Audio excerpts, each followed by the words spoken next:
I just found out my husband has been cheating on me with our married best friend for years, and now I'm quietly planning my escape while they think I'm still in the dark. They don't know that I know, but I caught my husband, 42M, and our married best friend, 32F, making out at the end of our driveway when he was seeing her off after dinner with our family. We live on a small acreage and the driveway is a long way off from the main house. She had forgotten some crockery at the house and I decided to walk it over, because for some reason the two of them always took a while to say goodbye. Now I know why. That's when I saw them lit by her car's overhead lights. Making out in the front seat with our best friend straddling my husband. In shock, I didn't know whether to throw her Pyrex at the car or just walk away. I decided the latter, and was too shocked to cry or be angry. When my husband got back, I had to pretend like everything was normal. I know that it's stupid, but I couldn't sleep that night and decided to go through his phone. She was obviously under a pseudonym, but I found a handful of their messages dating 2 or 3 years back. Her husband doesn't know. He's currently posted overseas as a diplomat. I'm sick with rage and betrayal.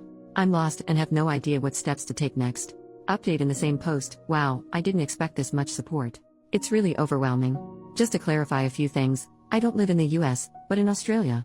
Technically, I can't file for divorce immediately as you need to be separated for 1 year and 1 day to file officially.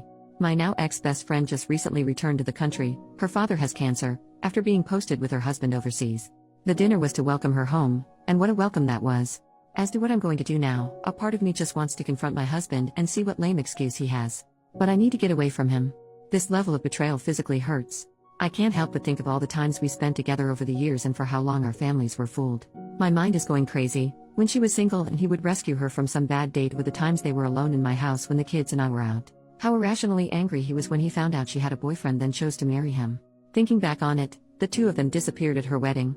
When I asked him where he was, he said he needed to reassure her that she had done the right thing.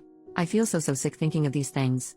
Second update in the same post. Thank you everyone for your concern and advice. As of tomorrow my husband is out of town. I've tried really hard to act normal around my now ex-best friend, but it's proving difficult and I feel sick. I have been telling both of them that I've caught some terrible bug and just not feeling myself. While my husband is out of town for the next few days, my sister-in-law, who is the only other person who knows, my brother's wife, will help me pack important documents and store them somewhere my husband doesn't know about. I've organized for my kids to stay with them for a week while I sort my stuff out.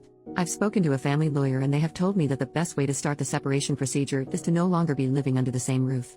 I'm very fortunate in that most of our assets are also in my name, and the land our house is on was gifted to us by my parents. I'm planning to kick him out after his trip. But before that, I want to catch them both in the act again. Have some hard proof, send it to the ex-friend's husband, and get the ball rolling for moving on with my life. I'll update with what happens after the confrontation. Final update in the same post. My husband came home 2 nights ago from his trip.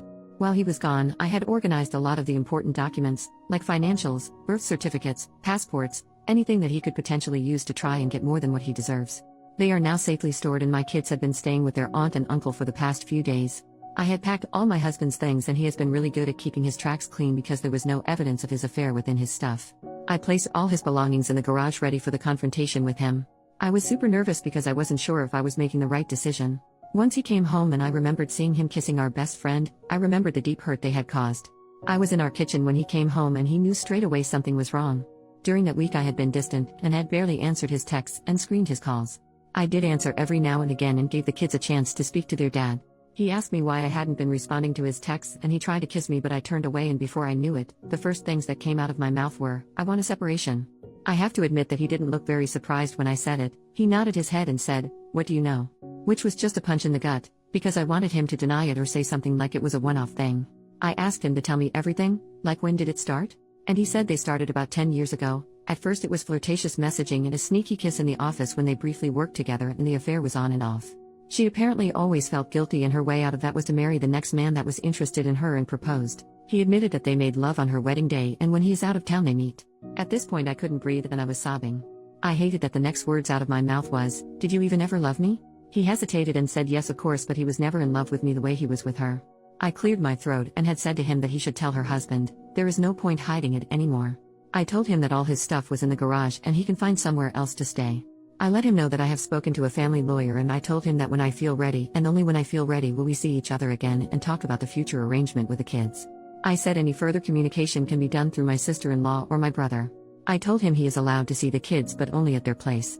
I am of course wanting full custody of the children because it hurts too much to give him anything at this point. He agreed to all my points because he knew he was in the wrong. He tried to say sorry and then I absolutely lost my cool and screamed, "No freaking no way are you sorry. For 10 freaking years you have both deceived everyone we know. Please take your crap and leave and tell that woman you have been screwing for 10 years that I do not ever want to see her freaking face again."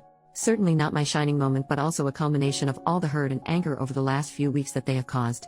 I have no intention of talking to my ex-best friend or really to my soon-to-be ex-husband until I have had the time to grieve. New update, 1 year later. Thank you everyone who has been messaging over the last year to see how I'm going and asking for an update. It's been a crazy, painful year. But our divorce has been finalized, and I'm free. My ex-husband and my ex-best friend, as no surprise, are now in an actual relationship after the ex-best friend's husband found out about the affair. He divorced her, and since then we have met up for coffee to check in on each other and our mental health. He's been great sending encouraging messages, and he lives overseas and from his Facebook updates has started dating again. So I'm very happy for him. The legal and custody battles had been fairly stressful, but the ex-husband agreed to all my terms. The custody of the children was the only thing he really fought for. I have custody of the kids and he sees them on the weekends. The kids, including myself, have all been going to therapy separately. My ex-husband wants to see them more, and during school break the kids have the choice to stay with him or me. They have been good about it and stay with him for a week or so and then back to their mummy. Apart from necessary conversation, I steer away from my ex-husband and the ex-best friend. It still hurts so much and I understand that it will take some time to heal. But I am letting go because I don't want them to have that level of influence over my life. They got their little happy ending, I guess.